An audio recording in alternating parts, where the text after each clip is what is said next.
بسم اللہ الرحمن الرحیم۔ السلام علیکم۔ انشاءاللہ آج کی ویڈیو میں آپ کے سامنے 9th کلاس کی انگلش کی نیو بک جو کہ Punjab curriculum and text book board نے ریسنٹلی پبلش کی ہے، اس کے پہلے یونٹ کے 5ویں اور 6ٹھے پیراگراف کی اردو ٹرانسلیشن پیش کروں گا۔ اس کے ساتھ ساتھ ان پیراگرافز کی ریڈنگ بھی کریں گے اور جو ان میں مشکل الفاظ ہیں ان کے میننگز بھی میں آپ کو ساتھ ساتھ بتاتا جاؤں گا۔ اس سے پہلے میں پیراگراف نمبر 1، 2 اور 3 اور 4 کے بارے میں ویڈیوز بنا چکا ہوں۔ اگر آپ وہ ویڈیوز دیکھنا چاہتے ہیں تو اس ویڈیو کی ڈسکرپشن میں موجود لنک کو وزٹ کریں۔ تو آئیے ویڈیو شروع کرتے ہیں۔ سب سے پہلے یونٹ کا نام سمجھ لیں۔ یونٹ کا نام ہے The Savior of Mankind، جس کا اردو ترجمہ ہوتا ہے بنی نوع انسان کے نجات دہندہ۔ سیویئر کا مطلب ہوتا ہے نجات دہندہ اور مین کائنڈ کہتے ہیں بنی نوع انسان کو، جبکہ نجات دہندہ کا مطلب ہوتا ہے بچانے والا۔ Paragraph number 5، The period of waiting had come to a close، انتظار کی مدت ختم ہو چکی تھی۔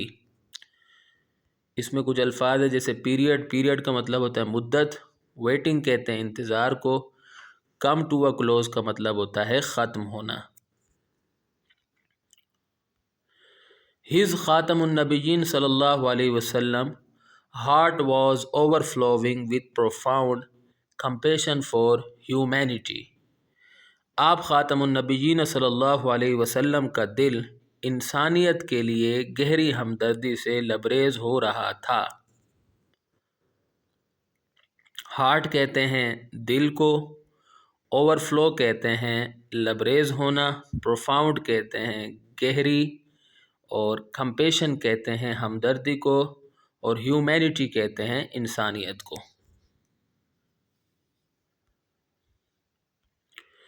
ہی خاتم النبیین صلی اللہ علیہ وسلم had a pressing urge to eradicate wrong beliefs, social evils, cruelty and injustice۔ آپ خاتم النبیین صلی اللہ علیہ وسلم غلط عقائد، سماجی برائیوں، ظلم اور ناانصافی کو مٹانے کی شدید خواہش رکھتے تھے۔ پریسنگ ارج کا مطلب ہوتا ہے شدید خواہش، ایراڈیکیٹ کہتے ہیں مٹانا، رونگ کہتے ہیں غلط کو، بلیفز کہتے ہیں عقائد کو، سوشل ایولز کا مطلب ہوتا ہے سماجی برائیاں، کرولٹی کہتے ہیں ظلم کو، اور انجسٹس کہتے ہیں نا انصافی کو۔ The moment had arrived when he was to be bestowed with نبوت۔ آخر کار وہ لمحہ آ گیا تھا جب انہیں نبوت عطا کی جانے والی تھی۔ مومنٹ کہتے ہیں لمحے کو، arrive کہتے ہیں آنا، اور بیسٹو کا مطلب ہوتا ہے عطا کرنا۔ ٹھیک ہے۔ One day when he خاتم النبیین صلی اللہ علیہ وسلم was in the cave of Hira، ایک دن جب آپ خاتم النبیین صلی اللہ علیہ وعلا آلہ واصحابہ وسلم غار حرا میں تھے۔ تو اس میں ایک لفظ ہے کیو کا مطلب ہوتا ہے غار، باقی تو آسان سے الفاظ ہیں۔ حضرت جبریل علیہ السلام Gabriel came and conveyed to him the following message of Allah سبحانہ و تعالی۔ حضرت جبریل علیہ السلام، جن کو انگلش میں گیبریل کہتے ہیں، آئے اور آپ خاتم النبیین صلی اللہ علیہ وعلا آلہ واصحابہ وسلم کو اللہ سبحانہ و تعالی کا درج ذیل پیغام پہنچایا۔ یہاں میں خاتم النبیین صلی اللہ علیہ وسلم پڑھنا بھول گیا تھا، اب میں نے پڑھ دیا۔ تو اس میں کچھ الفاظ ہیں جیسے کم کا مطلب ہوتا ہے آنا، یہ سیکنڈ فارم ہے کیم۔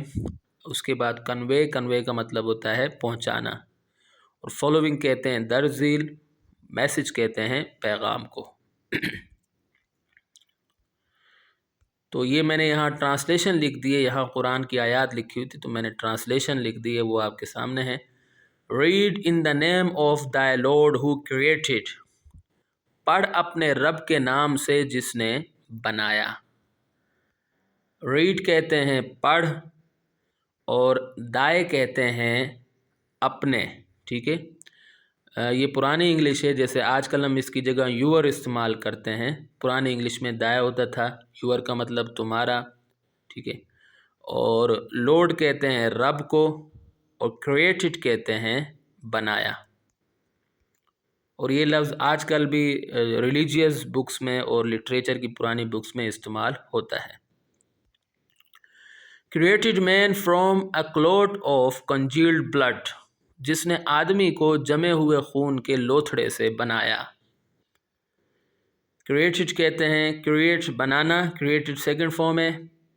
اس کے بعد ہے کلوٹ، کلوٹ کہتے ہیں لوتھڑے کو، کنجیلڈ بلڈ کہتے ہیں جمے ہوئے خون کو۔ Read and thy Lord is most bountiful، پڑھ اور تیرا رب سب سے زیادہ کریم ہے۔ تو باؤنٹیفل کہتے ہیں کریم کو، سخی کو، موسٹ باؤنٹیفل مطلب سب سے زیادہ کریم۔ اقرأ وربک الاکرم۔ Who taught the use of the pen، Who taught the use of the pen، جس نے قلم کا استعمال سکھایا۔ ٹاٹ سیکنڈ فارم ہے ٹیچ کی، جس کا مطلب ہوتا ہے سکھانا۔ Taught man that which he knew not, آدمی کو وہ سکھایا جسے وہ نہیں جانتا تھا، ٹھیک ہے۔ نیو سیکنڈ فارم ہے نو کی، نو کا مطلب ہوتا ہے جاننا، ٹھیک ہے۔ اور آگے لکھا ہوا ہے قرآن 96:1-5، یعنی یہ قرآن مجید کی 96 سورہ ہے، اور اس کی آیت نمبر 1 سے 5 تک کا ترجمہ ہے۔ یہاں سے پیراگراف نمبر 6 شروع ہوتا ہے۔ The revelation of the divine message which continued for the next 23 years had begun، الہامی پیغام کی وحی جو اگلے 23 سال تک جاری رہی شروع ہو چکی تھی۔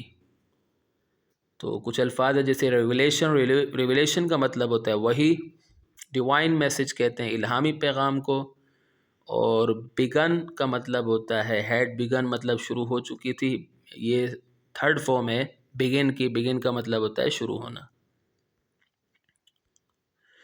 اینڈ the رسول اللہ خاتم النبیین صلی اللہ علیہ وسلم had arisen to proclaim the oneness of Allah subhanahu wa ta'ala توحید and the unity of mankind، یعنی اور رسول اللہ خاتم النبیین صلی اللہ علیہ وعلا آلہ واصحابہ وسلم اللہ سبحانہ و تعالیٰ کی وحدانیت یعنی توحید اور بنی نوع انسان کے اتحاد کے اعلان کے لیے اٹھ چکے تھے، ٹھیک ہے۔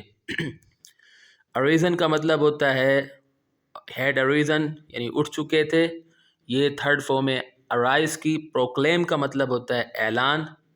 وننس کہتے ہیں وحدانیت کو، جس کو اسلام میں توحید کہا جاتا ہے۔ یونیٹی کہتے ہیں اتحاد کو، مین کائنڈ بنی نوع انسان کو کہتے ہیں۔ His خاتم النبیین صلی اللہ علیہ وسلم mission was to destroy the nexus of superstition, ignorance and disbelief۔ آپ خاتم النبیین صلی اللہ علیہ وسلم کا مقصد توہم پرستی، جہالت اور کفر کے تعلق کو تباہ کرنا، کیونکہ یہ جملہ پورا نہیں ہے اس لیے یہاں بھی کوما آ رہا ہے، یہاں بھی کوما آ رہا ہے، ٹھیک ہے۔ اچھا، اس کے بعد اس میں کچھ مشکل الفاظ ہے، جیسے مشن کا مطلب ہوتا ہے مقصد، ڈسٹرائے کا مطلب ہوتا ہے تباہ کرنا، نیکسس کہتے ہیں تعلق کو، گٹھ جوڑ کو، سپرسٹیشن کہتے ہیں توہم پرستی کو، اگنورینس کہتے ہیں جہالت کو، ڈسبلیف کہتے ہیں کفر کو۔ And set up a noble conception of life and lead mankind to the life of faith and divine bliss۔ اور زندگی کا معزز تصور قائم کرنا اور ایمان اور الہامی خوشی یعنی روحانی سرور کی زندگی کی طرف بنی نوع انسان کی رہنمائی کرنا تھا، ٹھیک ہے۔ تو یہاں آ کر وہ جملہ پورا ہو جاتا ہے۔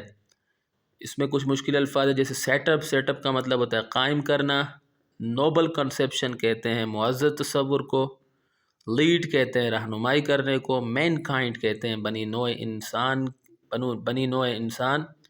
اور فیتھ کہتے ہیں ایمان کو، ڈیوائن بلیس کہتے ہیں الہامی خوشی یا روحانی سرور۔ تو یہاں اگر ہماری ویڈیو ختم ہو جاتی ہے، میں امید کرتا ہوں کہ آپ کو میری یہ ویڈیو پسند آئی ہوگی۔ اگلی ویڈیو تک کے لیے مجھے اجازت دیں۔